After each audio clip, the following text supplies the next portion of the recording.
Hello friends, अपने YouTube channel advocate Amit Kumar Gupta में आज जो केस हम लोग डिस्कस करेंगे उस केस का नाम है Amarnath Agarwal builders private limited versus deputy commissioner of income tax. ये case 99 ITR tribunal page number 194 पे रिपोर्ट हुआ। मैटर अमृतसर ITAT ने डिसाइड किया और इस केस का जजमेंट 11 अगस्त 2022 को आया। इस केस के अंदर एसएससी एक रियल एस्टेट का बिजनेस करता है और एसएससी ने लैंड खरीदने के लिए टोटल 1 करोड़ 10 लाख रुपए पे करे, जिसके अंदर से 80 लाख रुपए एज ए टोकन मनी पे किया, एज एन एडवांस पे किया और 30 लाख रुपए हरियाणा गवर्नमेंट की कोई उसके अंदर फीस इंक्लूड थी। ये लैंड को खरीदने के लिए एसएससी ने ये पैसा दिया था और ये लैंड जो है एसएससी के स्टॉक इन ट्रेड का पार्ट बनना था, क्योंकि एसएससी जो है वो रियल एस्टेट का व्यापार करता है। जिस सेलर से एसएससी ने ये लैंड खरीदना था और ये लैंड जो है ये डिस्प्यूटेड लैंड था और मैटर जो है वो हाई कोर्ट में चल रहा था।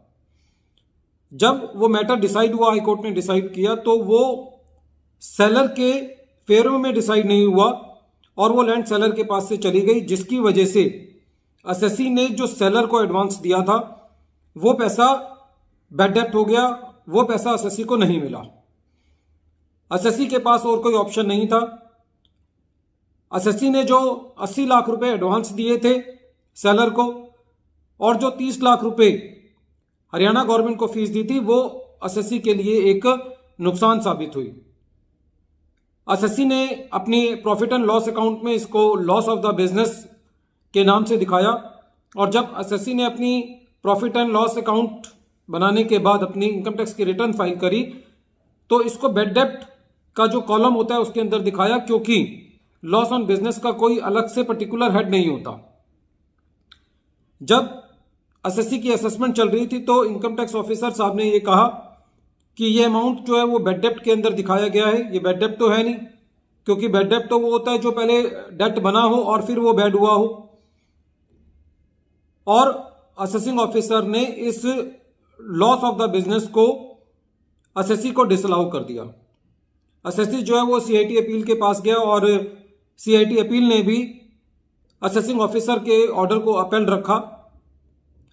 एसएससी जब आईटीएटी के पास गया तो आईटीएटी ने ये कहा, जो कि डिपार्टमेंट की मेन एप्रीहेंशन थी, कि जब एसएससी इनकम टैक्स की रिटर्न फाइल करता है तो उस वक्त लॉस ऑफ द बिजनेस का कोई अलग कॉलम नहीं आता और क्योंकि यह एसएससी का पैसा एक्चुअल में डूब गया था तो चाहे इस खर्चे का नेचर बिजनेस लॉस है, लेकिन इसको बैड डेप्ट में दिखाना एसएससी की मजबूरी थी, इसलिए एसएससी ने उसको बैड डेप्ट में दिखाया।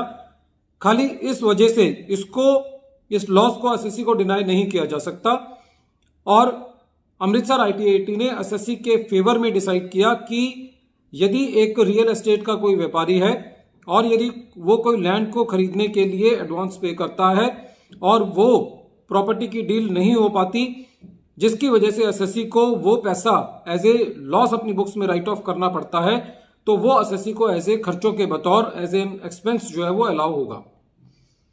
फ्रेंड्स, अभी एक सुप्रीम कोर्ट का एक जजमेंट था, जिस जजमेंट का नाम था ख्याति रियल्टर्स प्राइवेट लिमिटेड।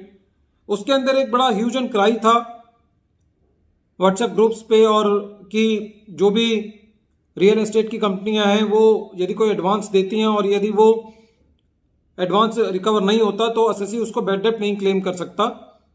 उस केस के फैक्ट्स बिल्कुल अलग थे। उस केस में एसएससी जो है वो कोर्ट को ये साबित नहीं कर पाया था कि ये पैसा मैंने एक्चुअल में लैंड को खरीदने के लिए दिया है, उसकी पूरी डिस्क्रिप्शन नहीं दे पाया था। एसएससी ये नहीं बता पाया था कि उस पैसे को रिकवर करने के लिए एसएससी ने क्या स्टेप्स लिए। तो उस केस के फैक्ट्स और इस केस के फैक्ट्स बिल्कुल अलग हैं। उस जो सुप्रीम कोर्ट का जजमेंट है वो इस केस पे लागू नहीं होता, क्योंकि उस केस में एसएससी के जो सर्कमस्टांसेस थे और जो एविडेंस था वो बहुत वीक था।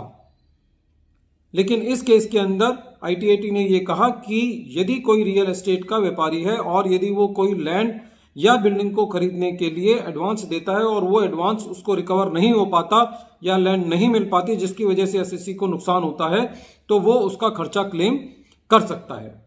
वीडियो के अंत में एक बार फिर मैं केस का नाम रिपीट कर रहा हूं। केस का नाम है Amarnath Agarwal builders private limited versus deputy commissioner of income tax. Thank you friends.